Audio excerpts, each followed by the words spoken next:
Another story that I think, at least from me, from an agricultural perspective, I found very interesting was the one you did about poison PR, which was about exposing, some of the work that big corporations, the Bayers, Monsantos, and BSF are doing really to sort of have their influence in local agriculture in terms of some of the products they're selling. The other one about beta harvest, showcasing how toxic chemicals are really having an impact in our farmers. So these kind of stories, how do they come by? Like, is it a collaboration with other people who are interested in this space?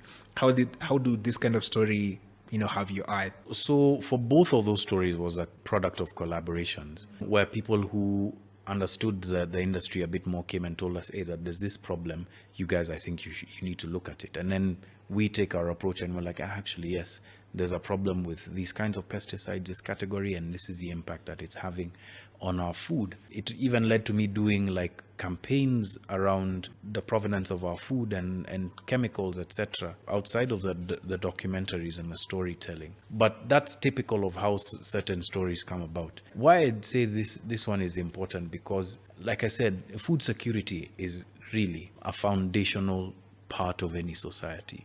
If you're unable to feed your countrymen and women, then you're in trouble. But it's not just about what you're feeding, being able to feed them, but the quality of what it is that you're feeding them. And I think that's an important thing that we tend to miss. It's not, sio bora chakula. Lazima iwe chakula bora, right? So our unga, is it fortified, right? Are we spending time looking at the minimum residual levels of toxic chemicals in our food before we harvest them?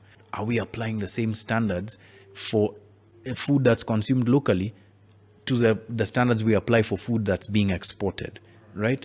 We need to give ourselves the best. And I think that's something that we also need to appreciate. Like as Kenyans, don't sell, yes, you can sell good products out there, but it doesn't mean that you shouldn't also provide good, healthy food for your citizens. I mean, tujipende. Yeah, I mean, as for me, someone who is very much intrigued in the agriculture business, that was such an eye-opening documentary for me, and I really encourage anybody who is literally eats every single day to go and look at those documentaries. Very eye-opening for me.